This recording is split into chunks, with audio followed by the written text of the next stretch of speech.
Good morning, folks. While we're waiting for everybody to arrive, let me point to a couple of papers that relate to what we talked about yesterday. And one is here on your right screen. It's under papers and growth mixture modeling, and it is that antidepressant trial analysis. This is data from New York, Columbia University. And it's a joint paper with Hendrix Brown from the Prevention Methodology Group, Statistics in Medicine last fall. So here we are trying to tease out drug effects in the presence of placebo response, making the point that perhaps half of those people who respond to treatment, an antidepressant, would have responded also under placebo, which is a pretty dramatic, provocative statement. But I was going to show you, we talked about causal inference, and I was going to show you a key reference that you may want to take a look at. This one, number 8. It is, let's see. Let's see where you go. There it is. Konstantin Frangakis in this building in Biostat, and Don Rubin at Harvard. Principal stratification in causal inference, biometrics. That's where he talks about principal strata being like observed covariates, and you want to compare people conditional on covariate, that is within covariate values, which translates to these principal strata are mixture latent classes. So translates to comparing individuals within their latent class. So principal strata are latent classes from mixture modeling. So that's the beginning of this principal stratification thinking in causal inference. That is an important topic. If I only knew how to go back after being here, I would be happy. Where should I click to go back? Oh, there maybe. No? Okay, I'll go out and I'll go in again then, the hard way. So, is everybody here? You're awake. So, the other thing I was going to point you to, there's another application of latent class analysis, factor analysis, and factor mixture analysis, the topics that we talked about Monday, which seems like oceans ago. And it is a paper that is actually categorized as a survival analysis example. So you might not have found it had I not now pointed it out to you. It's this one.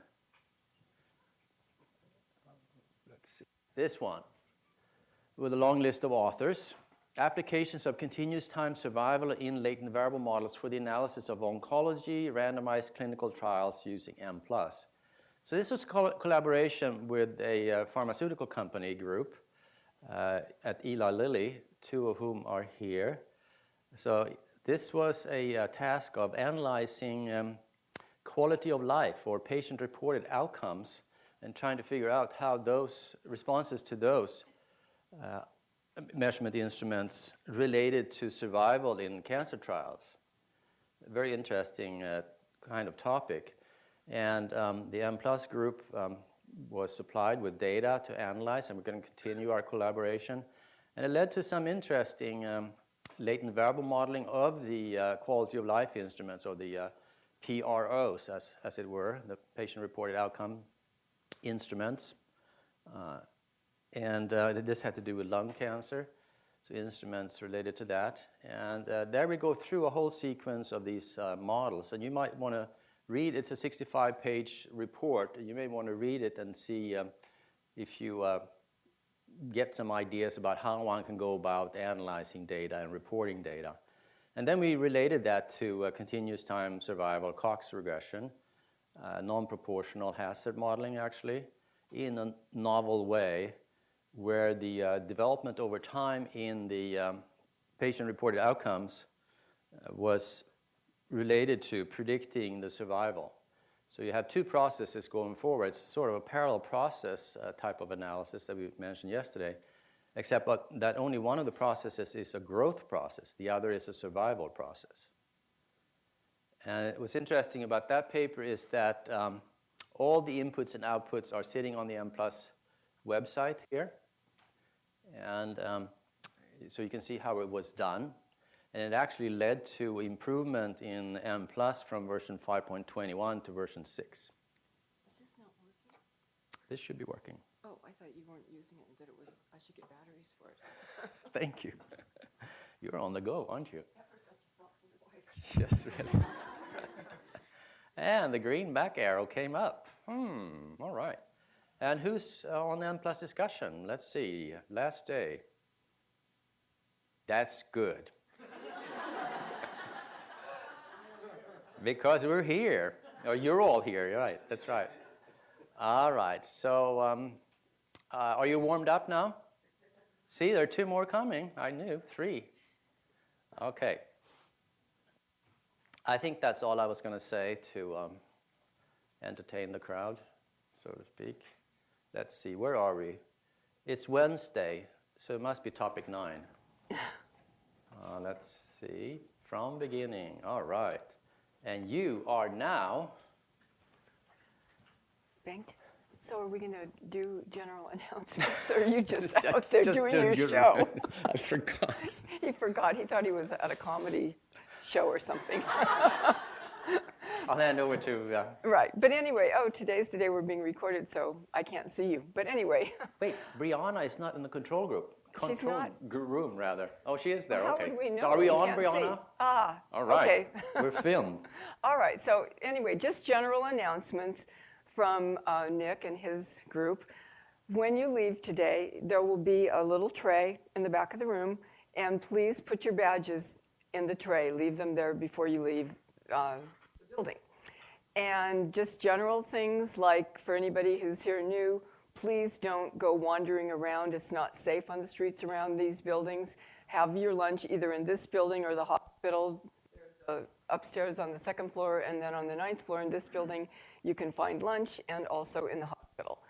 And any other announcements like that? I was going to ask you, I mean, we're talking about serious matters here. Is it okay to make jokes? Can we be funny? I think we've already proved,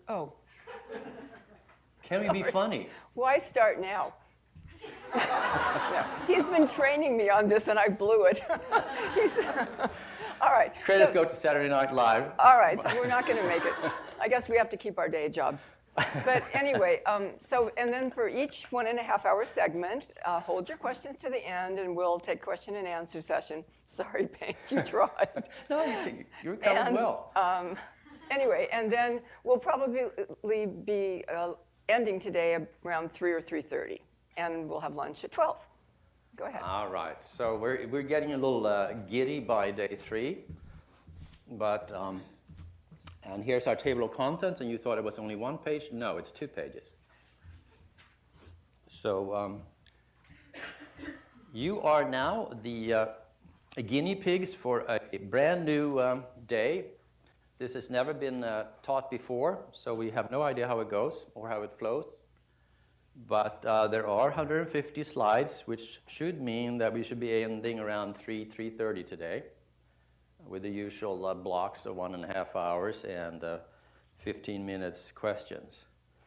And we're excited about being able to talk about this. This is all matters that are made possible by version 6 that came out in April. And that version is particularly focused on offering Bayesian features in Mplus. And we're going to talk through some basic notions of Bayesian estimation. And then we're going to go through a series of examples, path analysis with indirect effects, so mediational models. And we're going to move to factor analysis, but first cover model fit assessments that we need for factor analysis. And we're going to point out why Bayes is so great to have, because we have difficulty sometimes with maximum likelihood being slow or impossible because of these pesky numerical integration dimensions that we talked about at the end of yesterday. And then we're going to go on to talk about growth modeling applications, mixture modeling applications, and then focus on multi-level modeling towards around lunchtime, before and a little bit after, I think. And that is, despite the fact that multi-level modeling really is topics 7 and 8 in our course sequence. So in the sense, that's why we call this topic 9. It follows nicely after topic 8, when we have covered regular maximum likelihood multi-level modeling. But we want to give you this opportunity to learn about all of the base features now, since it's available in Mplus. And many of you already have taken topics 7 and 8 and would know what those topics contain. And in any case, you have a video of topics 7 and 8 on our website. And then in the afternoon, in last block, we're going to talk about missing data and the fact that Mplus version 6 now can do imputations of missing data, so you don't have to go outside of Mplus to do that. And we're going to talk about how one uses that in various interesting settings. So we'll go straight to the ideas here behind the introduction of Bayesian analysis.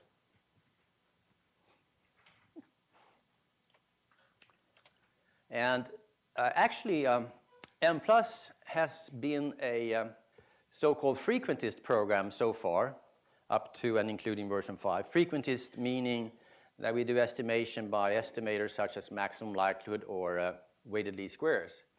But actually, right from the start, Mplus was envisioned as a Bayesian program as well. In fact, when we got the SBIR from the Small Business Innovation Research contract from NIAAA in around 1995 or so, we hired 3 programmers, 1 interface programmer, 1 frequentist, maximum likelihood, etc. programmer, and 1 Bayesian programmer. So we had the idea that Bayesian analysis was important. Now, there was not a good match between the job and the programmer who was Bayesian, so he left. And we got so busy doing frequentist stuff for the last 15 years or so that we didn't really have time to go and finish up the Bayesian work we had started. But in the last year or year and a half, our frequentist programmer, Tihamer Asparojo, was encouraged to get into Bayesian analysis, and we now are starting along that path. So actually, I was doing work on Bayesian analysis in 1995 and have 2 papers on it. One that's published with Gerhard Arminger, and another one that is just sitting on my computer and was never submitted, but could be, I guess. Anyway, Bayesian analysis, why should one worry about that? Well, it really is something that's used almost as often as frequentist analysis in statistics. If you look at statistical journals, if you look at topics at conferences, biometrics, or the joint statistical meetings, I would estimate that about 40% are Bayesian analyses. Bayesian analysis papers rather than maximum likelihood or weighted least squares papers. And I think it's growing too. But there's much less use of Bayesian analysis outside of statistics. And I think that's unfortunate. And that's the sort of philosophy that Mplus builds on, trying to take good ideas from statistics and bring it into applied fields, substantive areas outside of statistics. And I think one of the reasons that it hasn't spread outside statistics in large amounts is that it's hard to do Bayesian analysis in existing software. There has been several programs doing Bayesian analysis. It's been created by, for instance, the British group around the bugs, BUGS, Bayesian analysis using the Gibbs sampler, which turned into WinBugs, which is probably the most popular software right now for Bayesian analysis. But I wouldn't say that that's easily accessible. It's a very good program, very general, but it's more geared towards the PhD statistician than, say, the psychologist who wants to analyze his or her data correctly. So if you look at the input from a bugs run, it looks techy, and it is. but it's extremely flexible. It's something that PhD statisticians should learn in their graduate programs. But I think we need one step of simplification, and that's what we have, the Mplus team has tried to do to make Bayesian analysis easily accessible, about as easily accessible as any other estimator in Mplus. So we'll see how you react to that now.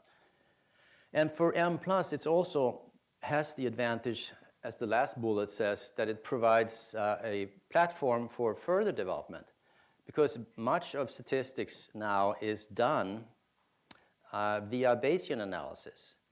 So there are certain things that, certain types of analysis that cannot easily be done, say, by maximum likelihood.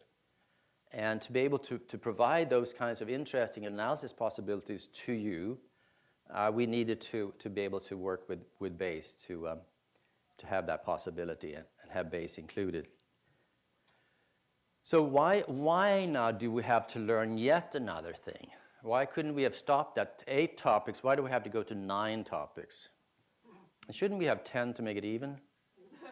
She says no.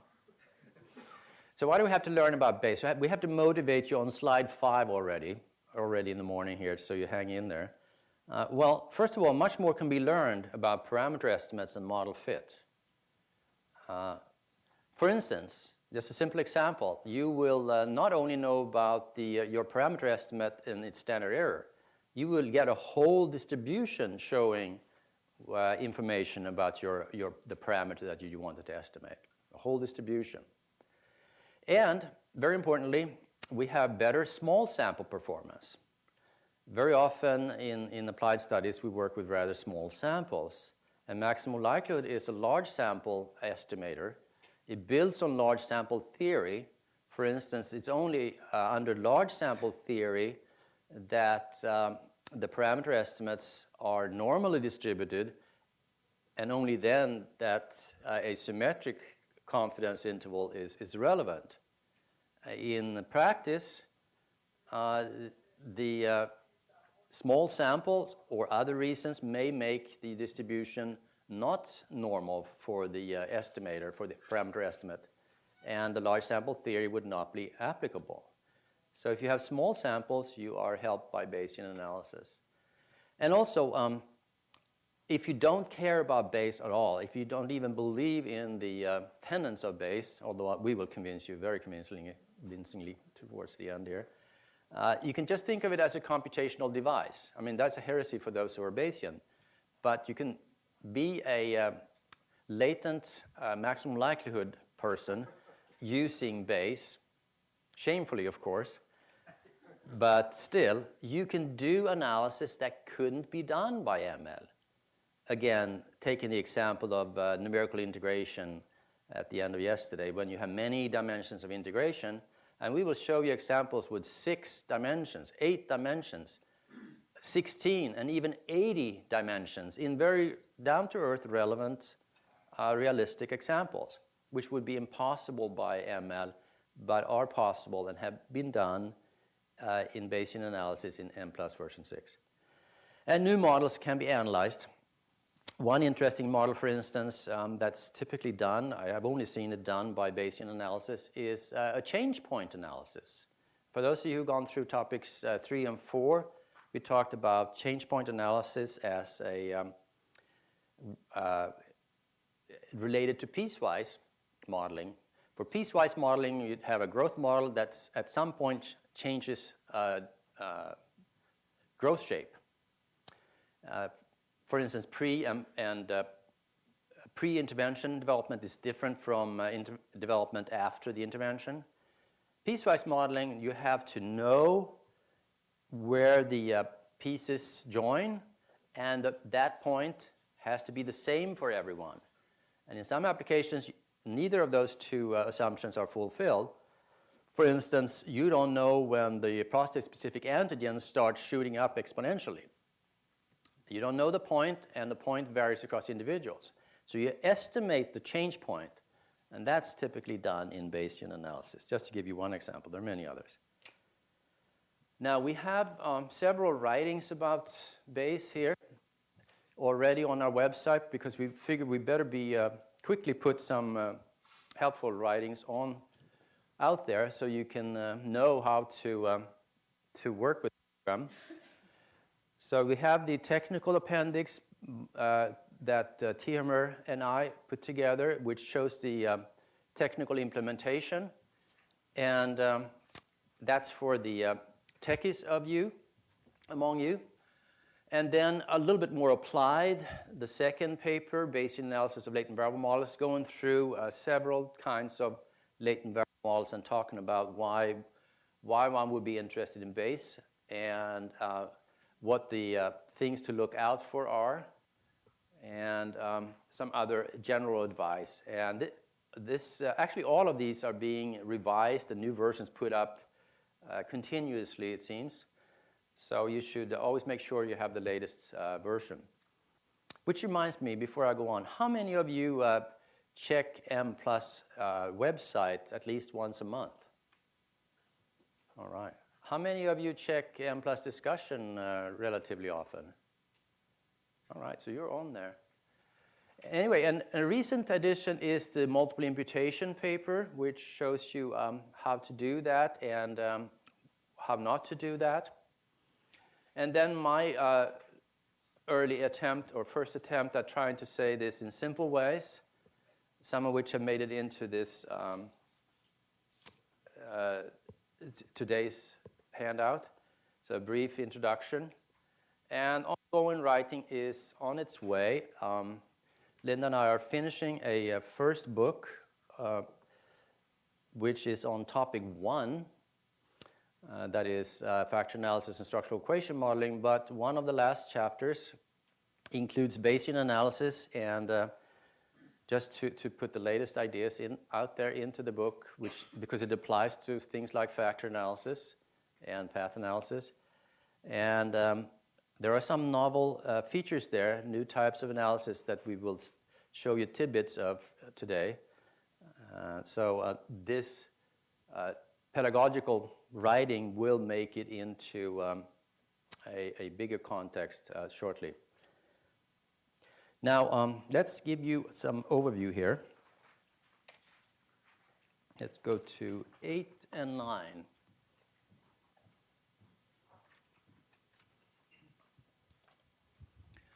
So we will be able to do Bayesian estimation in Mplus for for all of these single-level, multi-level, and mixture models. So when we say single-level models, it just means path analysis, factor analysis, structural equation modeling, mixture modeling, but not level fashion, but rather in a single-level fashion, as the way we have done it so far. That is, we have not in these 2 days, Monday, Tuesday, used type equals 2 level. So when you don't have type equals 2 level, that's what I mean by single-level analysis. But the Bayes estimation is also available for multi-level models, and we'll see examples of that. And it's available to... I'm facing in and out here of my... I think it's because when you stand in the corner. I see, okay. And I don't have to stand in the corner? I'll stand here instead. And mixture models as well. And we cover continuous outcomes as well as categorical outcomes with probit link.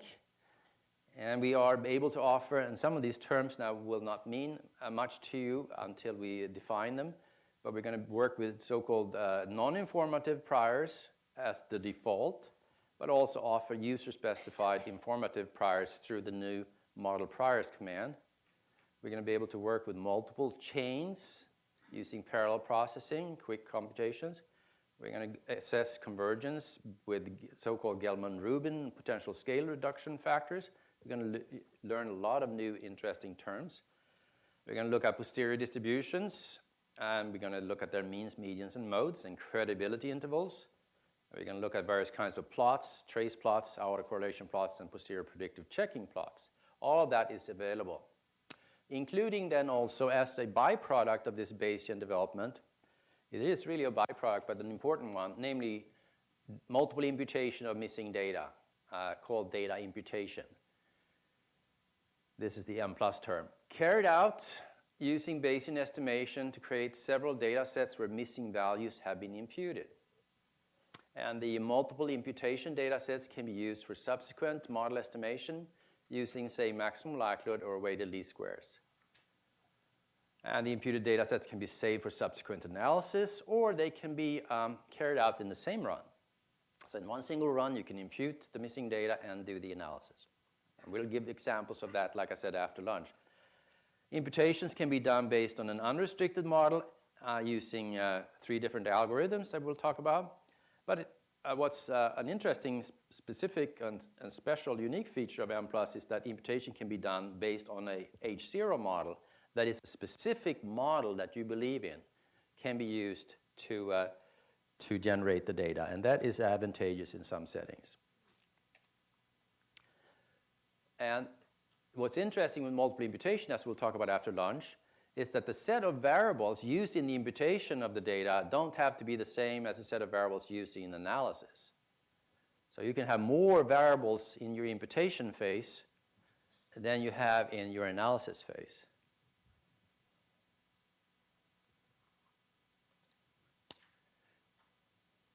And single-level and multi-level data imputation is available, and multiple imputed data. If you have several data sets, say 5 different data sets, imputed data, they can be read using type equals imputation in the data command, which we had already in version 5, but there are some extra features to that now. Connected with this is something called plausible values, which is interesting. And we'll talk about that in detail this afternoon. But I'll just mention that it's frequently used in item response theory context, including ETS's National Assessment of Educational Progress, the nation's report card. So it is actually then multiple imputations for missing values corresponding to a latent variable. So everybody in the sample has missing data on the latent variable, right? So that's a special case of extreme missingness. And it has certain advantage to draw plausible values. It's like it has to do with factor scores, but it's better than factor scores. And we're going to tell you why it's better than factor scores. It's available for continuous and categorical latent variables. So not only factor scores for continuous factors, but you can also draw the category latent class memberships for an individual. And of course, you could do this also for random effects, which are just continuous latent variables. Like I said, it's more informative than only an estimated factor score, and we'll tell you why. And we have examples of that in the new Chapter 11. Chapter 11 of the version 6 User's Guide is a newly written chapter, so every chapter thereafter has a higher value, higher number. Now, this is an ongoing project, this Bayesian implementation in Mplus, because it is a huge topic, and we had to say, okay, this is it. We have to come up with version 6 and then add to it. So here is what's on our agenda for the near future. These are the features that are implemented. I guess this is the dead zone. Not yet implemented, and they include exploratory factor analysis and exploratory structural equation modeling, where Bayes can play important roles. We don't yet have loaded link, and we don't cover censored count and nominal variables yet. We do not allow for interactions between latent variables. We don't handle sample weights. Actually, sampling weights in a Bayesian context is a rare bird. I'm not sure about the research in that area, if it exists to any large extent. Let's see. We don't yet have C on X in mixtures. We don't have mixture models with more than one categorical latent variable. We don't have 2-level mixtures where you can have, as we will talk about in topic 7, we don't allow for a latent class variable on the between level. We don't have model indirect, but you can handle that by model constraint using new parameters, but that's the only model constraint you can do so far. And we don't have model test yet. But typically with Mplus, it moves forward quickly, so you will see several of these features in forthcoming versions, and that you don't have to wait for version 7, but it will be version 6.1 at some point. So now let's talk about the basics of Bayesian analysis, and I'll keep talking until we get to an application, and that will be an application in path analysis that Linda will go through. So now let's slow down a little bit and ponder this topic. So we have this slide 14 where we talk about the prior, the likelihood, and the posterior. And the frequentist view, and when we say frequentist, this is the statistician's term, to distinguish between frequentist and Bayesian views. They're so different. I mean, your statisticians almost fight if they're from different camps. And there are two camps in almost every stat department. So frequentist view is the way we have handled things so far. Parameters are fixed, unless you talk about random effects. But generally speaking, parameters are fixed quantities that have only one value in the population. So maximum likelihood estimates give you, for instance, maximum likelihood estimation assumes that you estimate a fixed parameter, alpha or beta, say. And that the estimates have an asymptotically normal distribution. So if the sample is large enough, and you keep drawing samples repeatedly and doing that estimation, that estimate will have a normal distribution over repeated samples. And that's because it has a normal distribution. You create your confidence interval as 1.96 times the standard error plus minus in a symmetric interval. Symmetric would be relevant because you have a normal distribution for the parameter. But the Bayesian view is that the parameters are variables, not fixed quantities, and they have a prior distribution. A prior distribution, we're going to talk about it, but it essentially means that you, the researcher, have prior beliefs about what likely values of that parameter might be. So the parameter is not seen as one quantity, but rather as having a distribution of likely values. And if you turn to the estimates of the parameters, they have a possibly non-normal posterior distribution. We're going to talk about priors and posteriors. It does not depend on large sample theory, which is a big advantage. The theory does not kick in because of large samples. And we're going to talk about diffuse or non-informative priors versus informative priors. We're going to see examples of both here today. So the way you can think of this is the progression from, if you have a parameter on the x-axis here, you have then, before you start your study, before you collect your data, you have a prior notion of where that parameter value will lie. It's probably close to the mean here of the prior, but you wouldn't be surprised if it's a little bit less or a little bit larger than the mean. This is your prior notion, and I'll tell you how you get the prior notions in a second. Then you collect your data. The data is represented by the likelihood of the data here. And the likelihood, think maximum likelihood, would tell you that the parameter estimate is over here, that is at the peak of the likelihood. But the Bayesian analysis would tell you that the estimate is here at the peak of the posterior. The Bayesian estimate is here because the posterior weighs together the evidence from the data with your prior notion.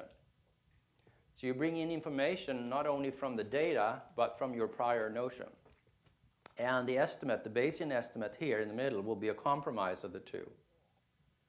And the way it's drawn here now, this is an informative prior. How would I draw it if it was a non-informative prior? Well, I would draw it with a very large variance. So the prior would be very flat and stretching very long across the x-axis here. And that kind of a prior would not alter the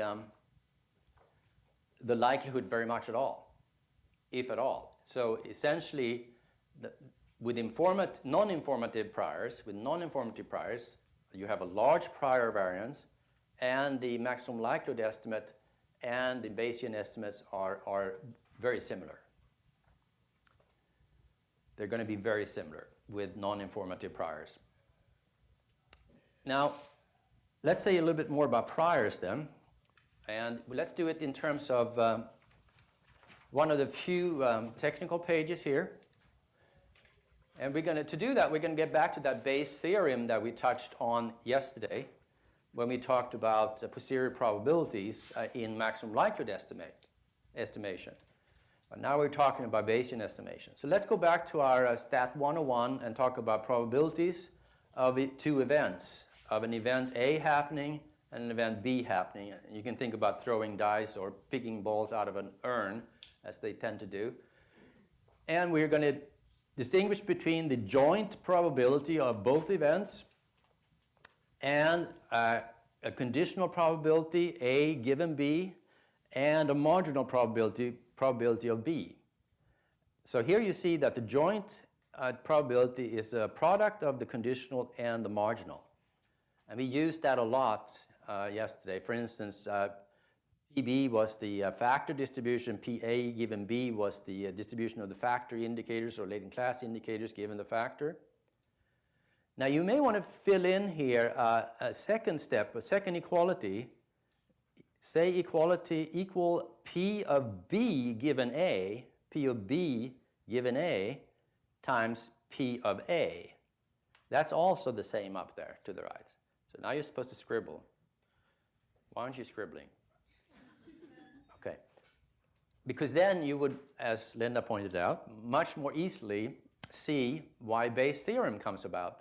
So Bayes' theorem says that the probability of B given A is equal to probability of A given B times probability of B divided by P of A. And you will see that eminently clearly from what you scribble up there, if you think about it for a second. Or the way I look at it, I just check that this is right by multiplying PA up on the left. Then it's PB times PB given A times P of A.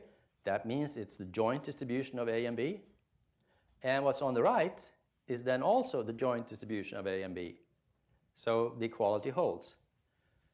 So anyway, Bayes' theorem, was easy to get named for contributions in the 1700s. There weren't that many. So it seems like simple calculations, but it was a radical thought that this cleric from the UK had. And he actually used this idea as very powerfully and is the basis for the Bayesian analysis. How does that relate to anything, you may ask? And the answer is that when you apply it to modeling, you get back to what you have on the left screen. So you have a parameters given data, we say here. This you want to say is the posterior. So think of this as the distribution of the parameters, the brackets that I put, is sort of the distribution of parameters given data. Circle this and say this is your posterior.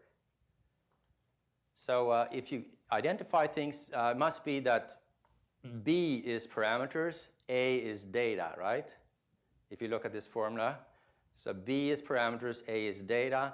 So what do we have on the right? Well, A is data, so it must be data given parameters times parameters, which was B, divided by data. So you use the Bayes theorem and get from left to right here. So we're saying that the posterior is equal to this expression here.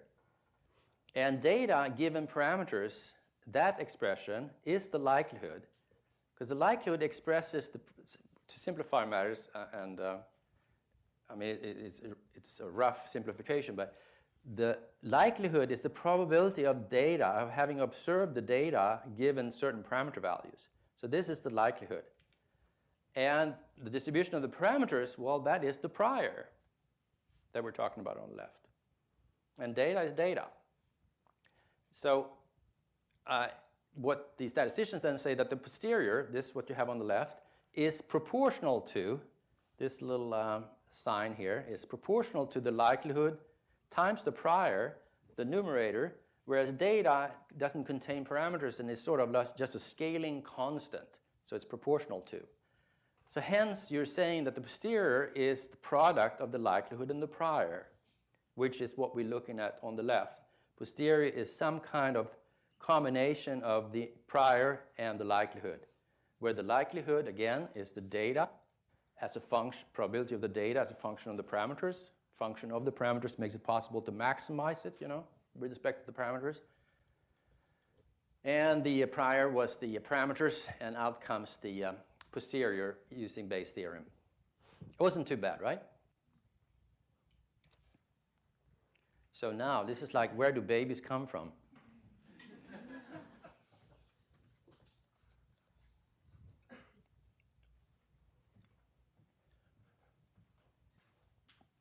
Well, you should really have a true Bayesian here to answer that. I'm sort of learning to become a Bayesian. I'm a new student of this. That is, I did look at the literature 15 years ago and have started to look at it more now, but I'm by no means an expert. So today is a day where you can really stump me with many questions that I can't answer. But the idea is that research is not a one-shot deal. It's a continuing, accumulative process where you accumulate knowledge. So hopefully you always have, at a given point, you have results from previous studies. And you have hypotheses based on substantive theory that come from your theory, but also are guided by previous studies, be it just a pilot study. So you have prior notions, prior beliefs, from which you can form a prior distribution as input to the analysis.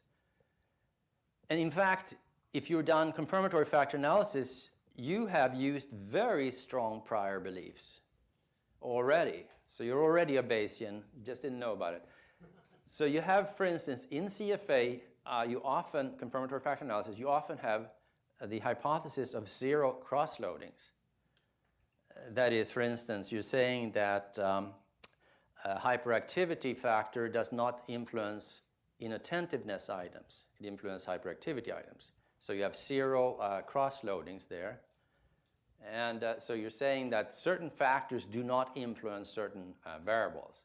So the hallmark of CFA are those fixed zero loadings, cross-loadings we call them. And that means that you assume that you have a prior which has mean zero and variance zero. So you just have a spike here. That's what your CFA hypothesis says. Whereas I would argue that it's much more realistic to say that you have a little variation around that zero value, even if it's a very small variation. So your prior for that lambda, the cross-loading, could, for instance, be distributed as a normal variable with mean zero. It'll have mean zero, but a small variance. So this is a mean and variance here. So the variance can be very small, but give you a little bit of wiggle room around that exact zero. And there may be reasons that you have overlooked for it to not be exactly zero. So if you use this variance, then the standard deviation will be 0.1, right? And if you multiply that by 1.96 for the 95% limit, then you find that 95% of this prior distribution will lie between minus 0.2 and plus 0.2. 95%. So that's a fairly tight prior, right? And 0.2 is not a very large cross-loading. If you talk about standardized metric in EFA, typically we say that for substantively interesting loadings, they have to be 0.3. Here we don't even get up to 0.2, even in the 95% interval, which is fairly wide. This is an informative prior, but it's much less strict than an exact zero. So And it makes a big difference in the analysis, as Linda will show you after the coffee. And it may be a much better way to do CFA. Maybe we're looking at a new development here. Let's show another feature, illustrate the non-normal posterior idea that parameter estimates don't have to have a normal distribution. So what you have on your left screen here, very colorful, is output from Mplus for one of these small cross-loadings. So we're talking about the same thing, actually, as on the right screen. So you have a distribution, and you see it's clearly non-normal. It's skewed with a long tail to the left, and it has a little bump like this. It's from real data. And we see that the mean, I'm not going to even claim to know what colors there are, but the mean is minus 0.2, so the mean sits here, 207. It must be this one. The mean sits here. The median is here, a little bit to the right because it's a skewed distribution. And the mode, which is the peak of the posterior distribution, sits here. And you can report any of these as your estimates. We're going to report the median as a default. Median seems to be more relevant for skewed distributions. And we also give you the 95% intervals. 95% of the posterior distribution lies between these seemingly green vertical lines. And that will tell you then you want to look to see if that interval covers 0 or not. If it doesn't cover 0, you can claim that the estimate is, using frequentist language, significantly different from 0 or significantly larger than 0. But anyway, we're going to focus on these intervals, and in Bayesian analysis, they're not called confidence intervals, but they're called credibility intervals. But they're still CIs. Thank you. Take your time. Now, then you have the maximum likelihood 95% here, which is plus minus 1.96 standard error units away from the mean. So here are the dark black lines here, and you see that they are off a little bit. That confidence interval is moved to the right. So it's misplaced on this non-symmetric distribution. And in fact, then, instead of reporting the estimate and the standard error as you do maximum likelihood, you could report the whole distribution. If it's a particularly important parameter, just show the whole distribution. And you will see how likely it is that certain values are the true values, so to speak. You can see the whole distribution. Now, let's take a few moments while we still have energy to talk about how this translation of information from the prior and from the data, from the likelihood, gets used or gets used and gets translated into posterior.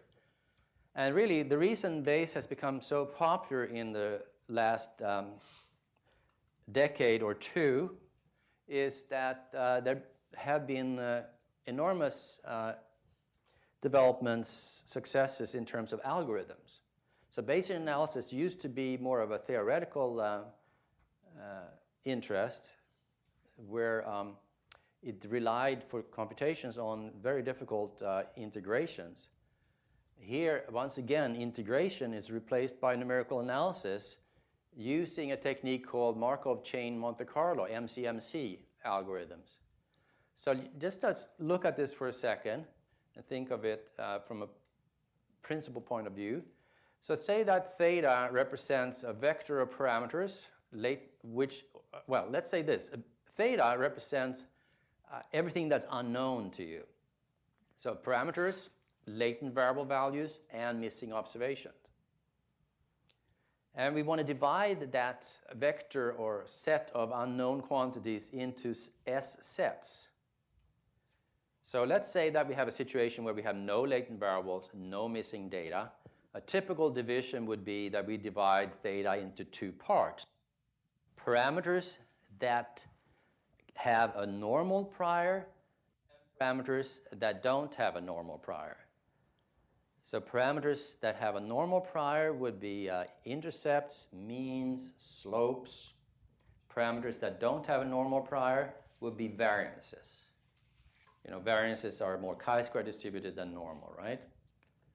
So it could be a division into means, intercepts, and slopes on the one hand, and variances on the other hand.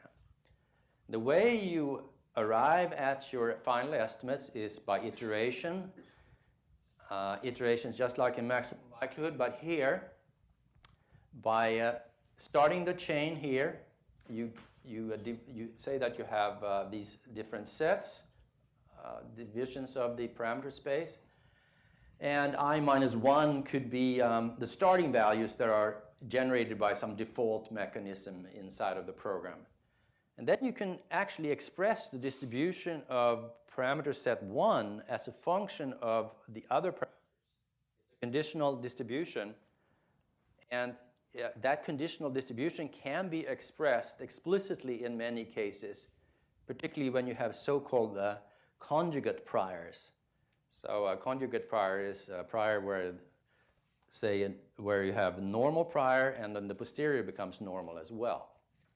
So you can express that distribution, and what you do is you take a random draw of a theta 1 value from that conditional distribution. That's why it's called Monte Carlo, because it's random drawing of this theta 1. And then you do for theta 2, the second set, given the starting values and given the theta 1 value that you got in the first step here. And then you go through all of the sets in a first iteration. And then you go back up and do it for the second iteration, where these values on the right here come from the first iteration, and onwards and upwards. And very smart statisticians have then figured out that this actually converges in principle under certain assumptions, and it converges to the posterior distribution of the parameters given the data, which is exactly what we want. So actually we have a multivariate posterior distribution for all the parameters or all the unknown. What I've shown you on the left is a univariate, one of the univariates from that posterior distribution. So this is explicated a little bit more in this Asperovo-Mutén technical implementation paper. Now, when we go through the actual analysis, we have to then make sure that this process has converged and that the estimates are of good quality. And we do that through several kinds of output features in Mplus, which I will just list here, and then we're going to go through them one at a time. First, we have a trace plot. We're going to define certain words here. A trace plot is a graph of the value of a parameter at these different iterations. And we're going to talk about a burn-in phase, which is a phase of early iterations that are basically thrown away because they are not estimates of good quality. And the posterior distribution is created from the remaining iterations. So the last half of the iterations as a default in Mplus is used as a sample from the posterior distribution. We can take a look at an autocorrelation plot because we want correlations between parameter values at different iterations to be low, to have sort of independence of observations in this posterior sample. We're going to talk about the term mixing, where the MCMC chain should visit the full range of parameter values, sample from all areas of the parameter density. Some problems, some examples show poor mixing, so we don't get a good sample from the posterior distribution. And we got to focus on being able to tell if this iterative process has converged using different kinds of indices for that to make sure that the Markov chain Monte Carlo process has reached so-called stationarity. And we're going to do that using base graphs in Mplus. And you have a whole set of them there on your left screen, right screen. And here's the first one, the trace plot. Pretty, right? Yeah, you get all kinds of colors here. So on the x-axis, you have the iterations going from 1 up to 100. And on the y-axis, you have the parameter values. So as a default, we're going to work with 2 chains. There are going to be 2 iterations going forward simultaneously. And it's good to have a 2-processor machine because Mplus then divides the chains onto the processor so they are calculated in parallel computing that way. So one chain is in one color and the other chain is in the other color. And I'm not committing myself. And you see that the starting value is pretty far off from where the remaining of the iterations are up here. And the iterations to the left of this line are part of the burn-in phase that are thrown away. And instead, we only focus on the iterations after the burn-in as representing the posterior distribution. And what do I mean by representing the posterior distribution? Well, you're supposed to tilt your head like this and look at it here. So the mean is about here, and then it varies towards that tail and varies towards that tail. So you can sort of figure out what the posterior distribution will look like from that, right? And the posterior distribution is using all of those points from both chains to create this posterior distribution that you looked at for that particular parameter. An autocorrelation plot should show that the correlation is close to 0. This is a very good autocorrelation plot. And it says that the correlation between adjacent parameter estimates across iterations are close to 0. This is computed, I don't know if you know about autocorrelations, they can be computed with lag 1, lag 2, lag 3, etc. So this goes up to lag 30.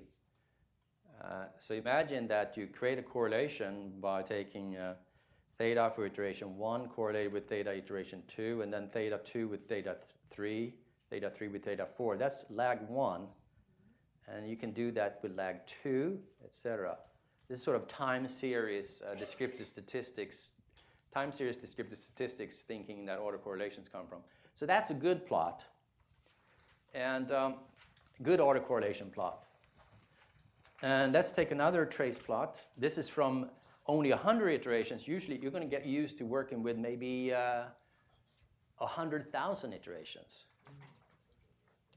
It's a brave new world. Here's a trace plot where you have about 2,000 iterations. So it gets a little bit more busy with the blue and the red chasing each other. But this looks like a good trace plot. That is, it doesn't seem to be problematic. And I'm going to show you a problematic one as a contrast. Here is an autocorrelation that is portrays a little bit worse situation, but still okay. That is, the correlation is fairly high, but drops off. It drops off the more you increase the lag. So you have then a possibility of actually not recording, not including in your posterior distribution every draw, every iteration, but you could do so-called thinning. You have the THIN option in Mplus, so you can skip iterations. For instance, you could take every 30th iteration, where the autocorrelation therefore is much lower. So that's a possibility to get more independent samples. Or at least you can experiment with that and see if that influences your parameter estimates. Here's a trace plot 3, the last one, and I'm just going to tell you then that there we have a problem. So even after the burn-in line, we're discarding everything to the left, we have a systematic movement up and down here. A systematic movement up and down. And here's actually the autocorrelation plot corresponding to that. That when you have this movement up and down like that, it says that when you start getting a positive value, a higher value, you typically continue to get higher values. When you start getting a lower value, you continue to get a lower value. So the draws, the iterations are correlated highly across time. And that those two plots illustrate poor mixing. So that can happen for certain models, and it can happen for certain parameterizations. Whereas this trace plot doesn't have that up and down feature, so you can see how trace plot 2 looks a lot better than trace plot 3 in that sense. So trace plot 3 is a warning signal. It comes from real data that I encountered. I think it was for a categorical outcome analysis that was a little tricky. So here then,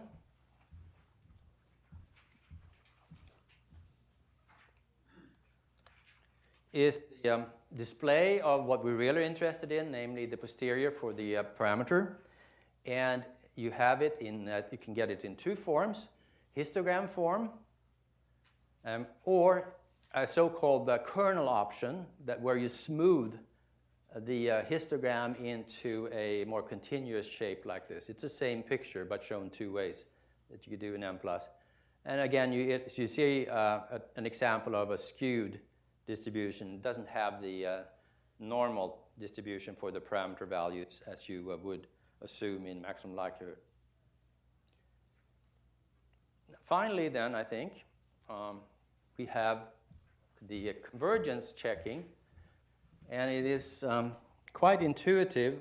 Here are the formulas, and you can totally ignore the formulas if you want to, but you can also read them through. What they boil down to is this expression, which is called, now you have a new term here, potential scale reduction factor, the PSR.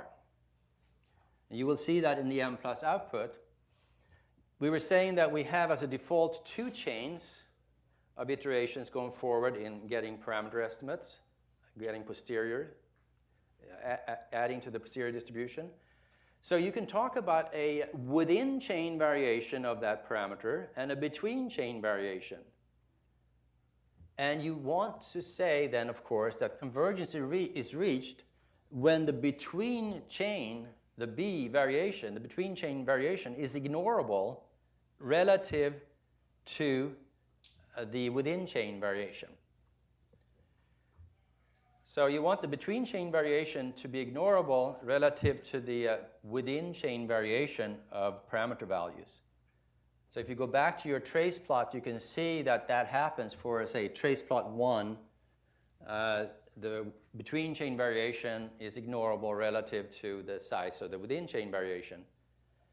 And there's a theory behind why you should look at this particular expression, but it boils down to saying that you have most likely convergence if the PSR is not much larger than 1, of course. So when B is ignorable, it's 0, right? So you have W over W, so that turns out to be 1. And not much larger than 1 means less than, say, 1.05 or maybe 1.1 if you have many parameters. So Mplus will print that out on your screen. Here's another thing to watch on the screen. When you ask for that Tech 8, you see that you have a PSR going forward, and you have then, maybe we have a picture of it. Yeah, here it is. Here is the technical 8 output for base, and you have the iteration number, and you have the potential scale reduction factor going down, and you also get information about which parameter has the highest PSR value at a given iteration. So there can be particular parameters that are hard to nail down, hard to estimate. And that numbering corresponds to the Tech 1 numbering. And here you get the time for each iteration, which will then also tell you how long this is likely to take before converging. Actually, we could probably do a prediction based on that, how quickly the PSR goes down in the new version. So between and within variation, this comes out of Gelman and Rubin, and we have references in the back for that. Now, there's several options here then that are related to base, specific to base, and they're given on the user's guide pages shown there. I'm not going to talk about them right now, but instead I'm going to leave the mic to Linda. Thank you. Okay, so now we're going to take a look at a couple of examples of path analysis with indirect effects and look at the difference between what we will get using, for example, maximum likelihood estimation and what we'll get using Bayesian analysis. So this is from McKinnon's 2004 MBR paper, where he was interested in looking at the path model that's on the left screen. So there was a grouping, 2 different groups, and there was an intervention, so treatment and control, and it was aimed at increasing the perceived severity of using steroids among athletes. So, and it wanted to look at how the severity of using steroids was perceived, how in turn it increased good nutrition behaviors. So if they understood how bad it was to use steroids, would this increase their good nutrition behaviors? Now, there's a direct effect, of course, from the grouping variable to nutrition, and then an indirect effect via severity. So the indirect effect is the coefficient A times the coefficient B. So they wanted to estimate that indirect effect. So we'll leave the path diagram there.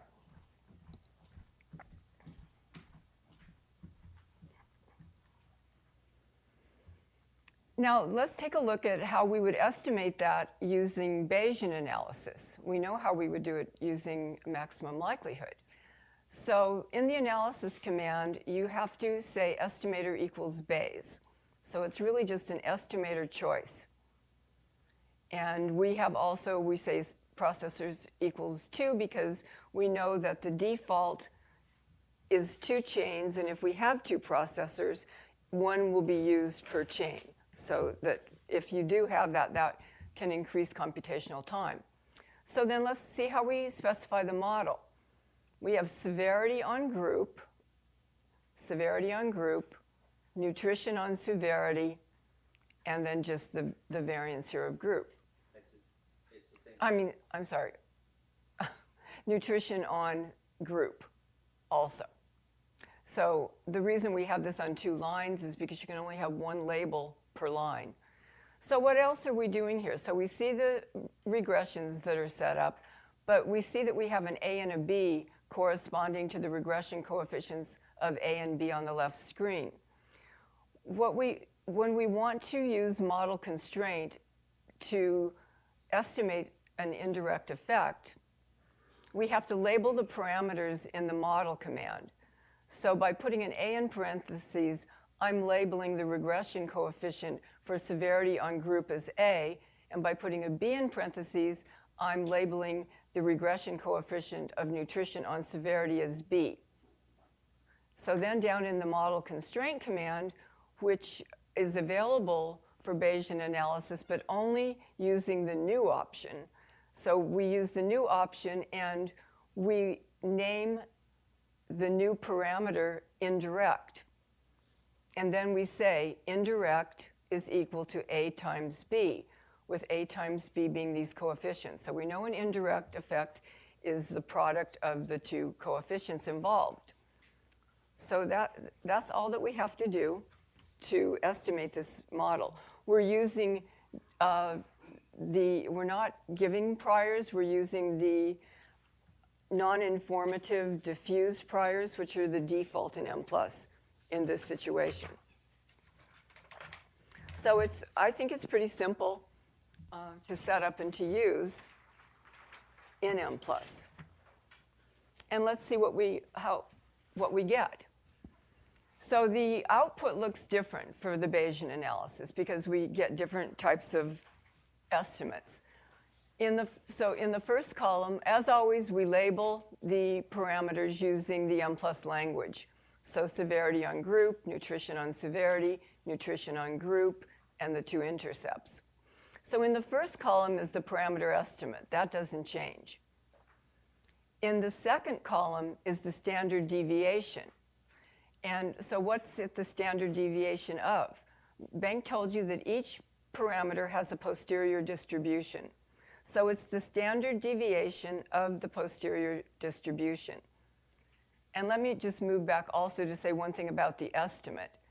The estimate can either be the mean, the median, or the mode. Now, the default in Mplus is the median. So what you see here, 0.282 is a median from the posterior distribution. The standard deviation is, of course, estimated using the mean. So that it's a normal standard deviation formula. Then we have a p-value. And just so I don't say it wrong, I'm going to read you what the p-value is. So the third column gives a one-tailed p-value based on the posterior distribution. For a positive estimate, so we have a positive estimate here. For a positive estimate, the p-value is the proportion of the posterior distribution that is below 0 or negative, so the proportion that's negative. For a negative estimate, so here we have a negative estimate, the p-value is the proportion of the posterior distribution that is above 0, so the proportion that's positive. So that's saying that if you have a positive estimate, you don't really expect to see any negative estimates. You would expect them all to be positive. So that proportion, so that's saying that 1% only of the estimates of the posterior distribution for severity on group were below 0. Okay, so that's that value. And you want these values to be small. Then, in the last two columns, you have your credibility intervals. So we don't call them confidence intervals, we call them credibility intervals. And so let me just, I don't want to say this wrong. So if the interval does not cover 0, then the parameter estimate is going to be significant. So we can see here this does not cover 0. 0.095 is greater than 0. So severity on group is significant. Nutrition on severity is significant. Nutrition on group, so the direct effect, is not significant because this interval does cover 0. Anyway, this is how you would interpret this output. But the most important part that we want to look at, so let me put that up. Well, maybe we want to keep the picture, actually. So what's most important, though, is from model constraints. For those of you who haven't used model constraint, under new additional parameters are all the parameters given from model constraint. So the indirect effect has an estimate of 0.016, that's its median. The standard deviation of the posterior probability, or the posterior distribution, is 0.013 with a p-value of 0.01, so there were 1% negative values.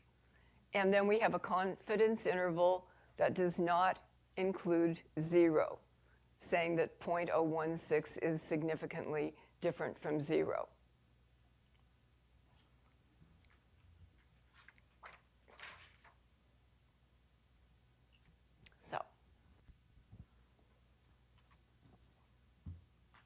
So then we want to look at our technical 8 output and see what that shows us.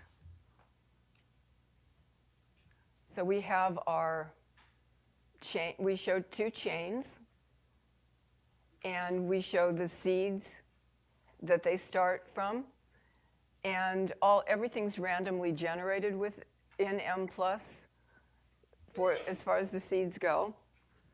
And if we had 2 processors, so each chain would be on a separate processor. And then we have our potential scale reduction, which we want to look at to see that it's close to 1 to indicate convergence. And then we show that we used only 100 iterations. So it only took 100 iterations to get to a convergence point. Let me go to 38 over here.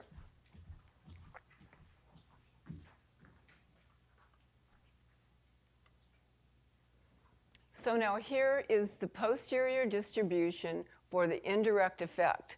So we said that there is a posterior distribution for each parameter. So the one we're most interested in is the indirect effect, and here it is. It only took 100 iterations. And you can see here the mean, median, mode, and then we have the lower and upper credibility intervals are the green. And we can see that it's sort of hard to tell what this looks like. It converged so quickly in only 100 iterations that it's fairly sparse. So what we might want to do is actually Mplus, by default, Mplus figures out convergence on its own. But if you want to increase the number of iterations, you use the FB iteration option. But when you use this option, you specify that you want 10,000 iterations, for example. But when you specify it, Mplus is no longer going to be monitoring convergence for you, because Mplus already knows you can converge in 100. But if you want to see a posterior distribution with more than 100 iterations, then you're on your own to monitor the convergence. But you can see when we've increased the number of iterations, it gives us a much nicer posterior distribution to determine whether or not the parameter estimates are distributed normally or not. So you can see here that it's not normal. It has a long tail to the right. And you see, as I said, the median is what we use by default, but you can use the point option to select the mode or the mean.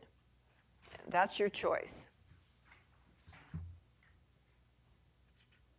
And Bengt, you're welcome to step in at any time, because this is the first time for us to do both of these. So we want to make sure we at least don't lead you astray.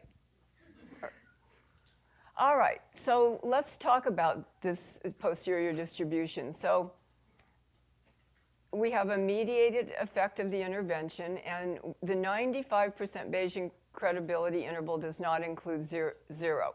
So that means that it's significant, the indirect effect. In maximum likelihood, we don't find this. We do not find a significant indirect effect if we just estimate that model with estimator equals ML instead of estimator equals Bayes. However, what they did in the paper was they used bootstrap standard errors and confidence intervals with ML, and they found significance. So the non-symmetric confidence interval and ML was able to find a significant indirect effect. The traditional symmetric confidence intervals and ML were not able to find significance. So both Bayes and non-symmetric confidence intervals in ML found that significant effect. And as I said, this was from this paper, or no, that wasn't from that paper. The McKinnon paper 2004 was the indirect effect. Here's another example that we're going to look at. We're going to look at Yuan and McKinnon 2009, a Bayesian mediation analysis, where they actually used Bayesian analysis instead of ML with bootstrap standard errors. And Bengt has a note here, nice description of Bayesian analysis, so that sounds like a good paper to look at.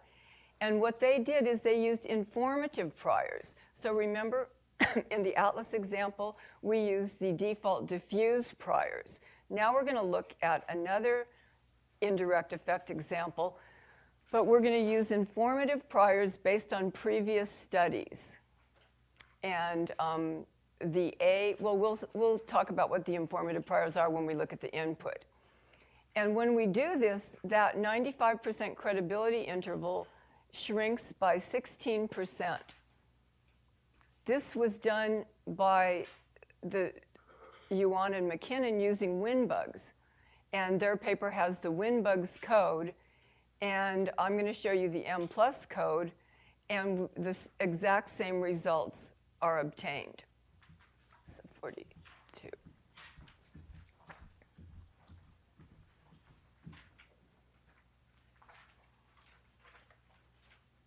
All right. So here's the model command. So we have M on X, and we're calling it A, labeling it A, Y on M, and we're labeling that B. So the indirect effect is going to be A times B, and then Y on X, the direct effect. You can see we have estimator equals Bayes, processors equal 2, and FB iterations equals 10,000. We know now that that is going to converge very quickly, this model, so this type of model, so we're going to increase the number of iterations right away. And now here's what we're using new for this example. We're using model priors. So we're saying that the parameter labeled A is distributed normally with a mean of 0.35 and a variance of 0.04. So that's how you specify the priors. And there are many, many different types of priors. We're showing you normal, but there's about 6 different types, and the arguments in the parentheses differ based on the type of prior you're using. Here, the arguments in the parentheses are the mean and the variance. So parameter B is distributed normally with a mean of 0.1 and a variance of 0.01. So we're now using informative priors. And model constraint is identical to the last one that we looked at.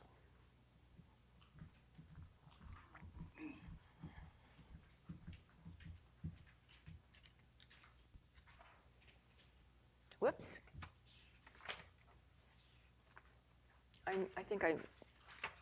No, I guess that's all there is. You didn't do any results. Okay, now Bengt is back to discuss model fit. Although actually, we should take questions. Yes, add something to that. Here. Thank you. Should I back this up? No, that's fine. Oh, well. Yep. Okay. Thanks. So this is an interesting situation where one can use information from previous studies to get a more precise answer for the current study. So it is a little bit like meta-analysis. That is, you have several studies. You don't go in blind to your new study. You actually draw on information from the previous study. In a way, you want to weigh together the information that you had in your last trial with the one that you have in this trial. So it has the meta-analysis flavor.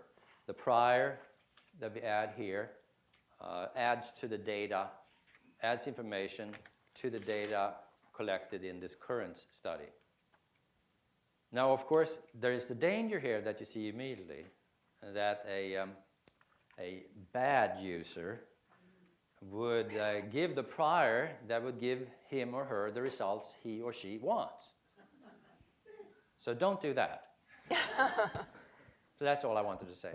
Okay, so that's cheating, and we don't cheat.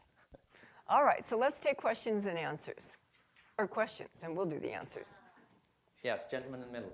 So related to slides 27 and 28, so you showed histograms and kernel density plots.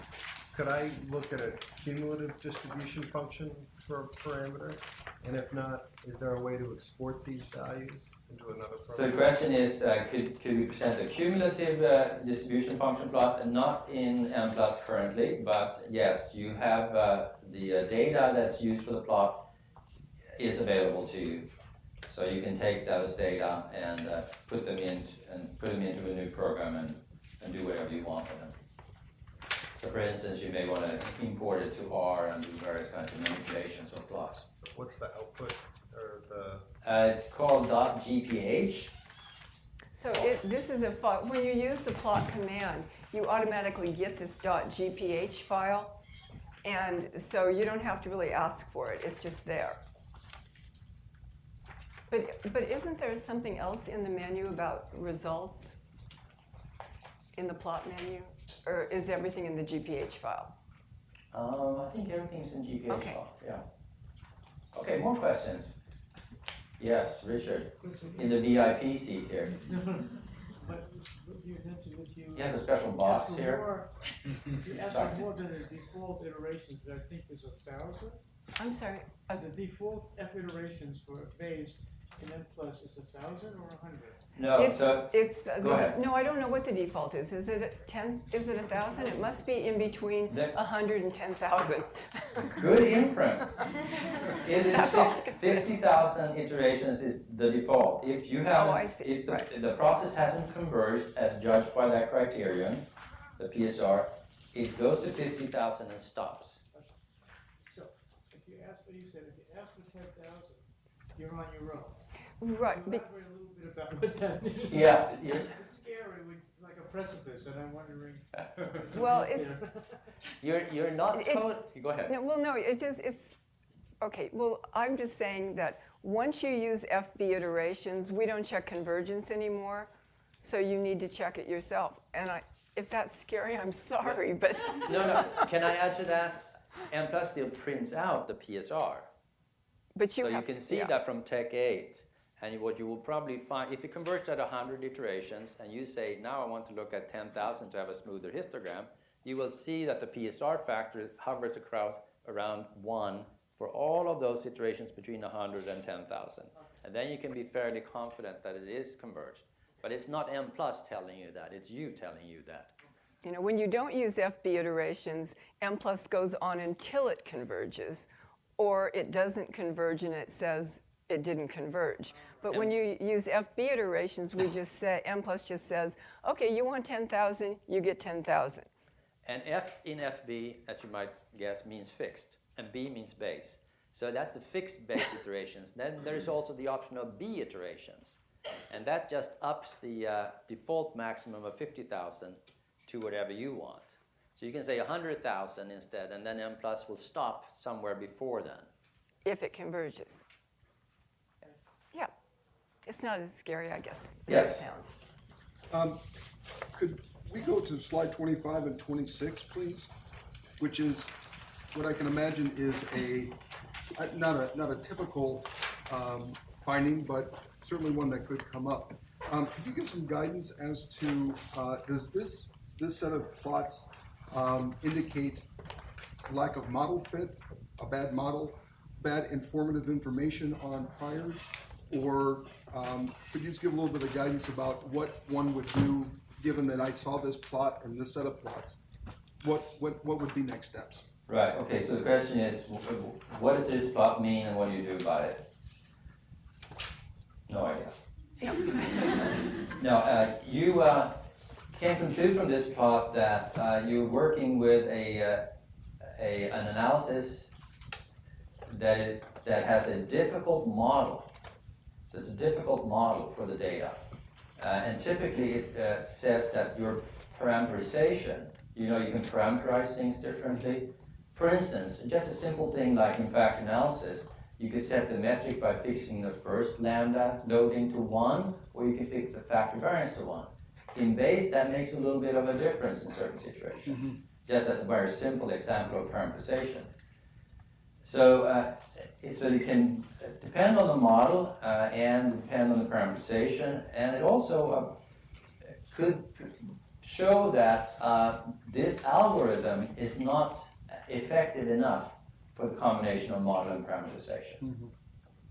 So what you do with this, you would probably, the first thing you would do is choose a much longer chain, increase the number of iterations, FB iter or B iter, and you may also do thinning, that is, you may skip over some iterations, and you experiment with that to see if the parameter estimates change in any meaningful, important way.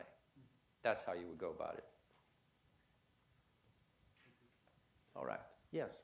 I have two questions. The first pertains to slide 35, the interpretability of your test of significance. I suspect you can use the same words, but in a Bayesian context, I suspect the meaning is going to be a bit different. For example, if we say that something is statistically significant at the 0.05 level, what we're really saying is probability of type 1 error is below 0.05 with regards to the null hypothesis. But we're doing something a little bit different here, right? I mean, you're going to use the same words, but I suspect it in this context means something a little bit different. So we come from the frequentist area, so we will slip into frequentist language quite often. A Bayesian would not say that this estimate is significantly different from 0. I think a Bayesian would just, let's see, we have focus on this. A Bayesian would just say that the credibility interval is this, and since it doesn't cover 0, we believe that the parameter value is greater than 0. Okay, good. It would stop there, I think. All right, yeah, I think that's important. And if we have several books that we will refer you to at the end, and they will make clear how you should use that kind of different language. But you don't test significantly different from 0. You don't have that language. Although we will probably slip into that many times. Got it. And my follow-up question is a more general one, and that is, with the priors, one would think, and I'm going off your comment about the meta-analysis, that as we learn more in a particular literature about a problem, we would expect the priors to become more informative over time. Is that correct? Smaller and smaller variance, Yeah, yes. okay, good.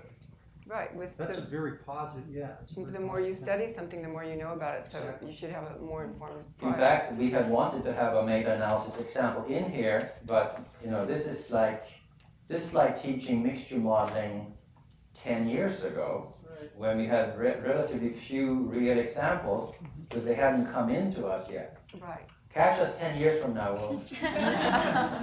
and we will still be talking about. Exactly. Yeah, We'll be up here with our walkers. Okay, we have a question here. I just want to know if when you're you're specifying your iterations, should you double it because then you can use the second half? Is it always going to only use half of the iterations you specify, or are you specifying the number you actually want to use after that same amount of burn-in? So this It's is the total. That's the total. Well, when you say 1,000 iterations, 500 are burn-in. 500 are burn-in, but then you have two chains, so the 5 would be 500 plus 500 for the posterior. There is not in Mplus. I think implicit in your question is there a way to say in Mplus how many burn-ins you want? And there isn't currently. We just discard the first half for simplicity. No matter what. No matter what. Specify whatever you want. Yeah. In your estimate to be based on. Yeah. Right. Go back from that. Yes. How's the prior get weighted with the current data? Is that, I thought the fault was it weights them equally, but I guess is the weighting based on the variance of your prior, basically? Oh yeah. Yes, the variance of the prior. How does the prior information get weighted with the data? I could say it like that. Yeah, if the variance is small, the prior has more weight in the calculations. If the variance is very large, eventually it has no effect at all. And you would essentially get the same estimates as you get in the maximum likelihood, in case you could compute the maximum likelihood. More questions? Yes, lady in the middle back. Yes, so this was a relatively simple path model with not too many variables. Yeah. And your focal parameter estimate of interest was the indirect effect, so you had few priors that you specified in the model. Suppose you had a more complex path model, more variables. Would there be costs and benefits to using informative priors for certain parameters versus diffuse in a model? So the question is if you have a more complicated path analysis with more variables and more pathways for your direct effects. I don't think that's a complication even when staying with the default non-informative priors. I've been using it now for a while with quite large problems and many parameters. I think just before we left I worked on a model with 250 parameters and it works fine. And to follow up on that, would using informative priors for some parameters and not for others have spreading effects at all on the estimates with the diffuse priors? Yeah, okay, so that the question is, if you have informative prior for certain parameters and diffuse priors for others, will the informative priors for those parameters influence the estimates for the others? And no, I think not. I think not. And Linda will show you an example where she has informative priors for only some parameters. And actually then, we have the data on our website and you can go and check how much it changed the other parameters, but I don't think much or anything at all. More questions? You're almost at the coffee. Yes? So starting with slide 37 and then looking at the distribution for the next two slides after it, I'm curious that in 100 iterations it said it converged, and then we got the histogram and we get the mean.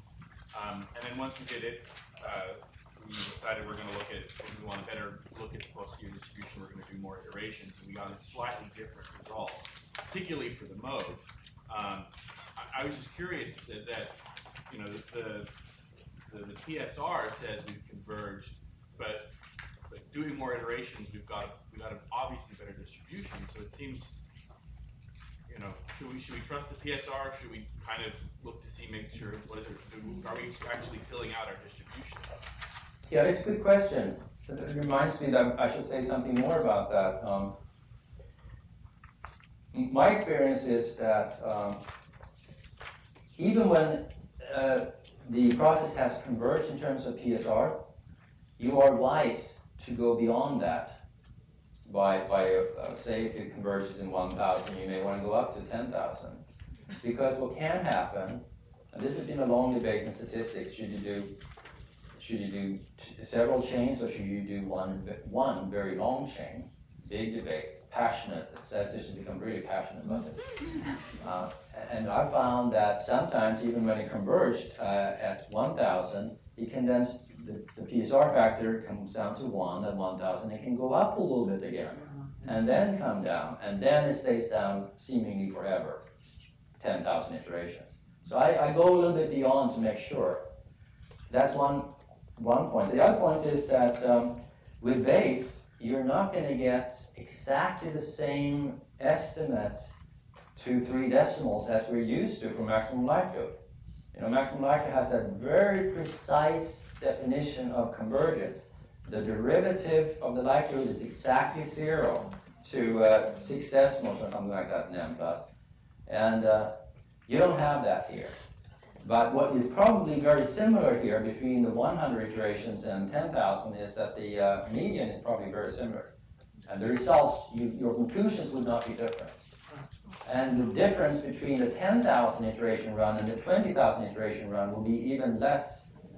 So we don't get exact to the decimals, but we get very close results. It doesn't have any practical drawback to it, that they differ a little bit. Yes? In the calculation of PSR, do we use the burn-in samples also? Calculation of the PSR does not use the burn-in sample, no. It uses only the variation after that vertical line. I think the burn-ins aren't used for anything, right? No. They're discarded and not used. Yes. Okay. With regards to this is a follow-up question that was asked earlier on slide 15 of the weighting of the priors versus the likelihood function. So greater weight to the prior, the smaller the variance. And then I suspect for the likelihood function, what, the larger your sample? Yes. Okay. Yeah. So the likelihood the likelihood dominates when it has a lot of people in it. And when it has few people, the determination of the series is more determined by the prior. Okay, thanks. Nick, you look like you want to say something. No. Do you want to come up on the stage? We're being videotaped. I think Nick wants to say that he wants us to take a break. And we should probably do that and come back about 10:35. I will say something, we're going to take a break. Okay. Yes, we are. So thanks for reminding me, but I assume you guys have figured this out. If you can get cabs across the street at the hospital, Oh, yeah. if you're going to head right directly to the airport from here, and you know, it's probably the easiest and closest way. A couple of folks have mentioned to me that they had trouble finding J's. So just as a recap, guess you would call it a restaurant, Jay's Cafe upstairs on the ninth floor. What I have to do is make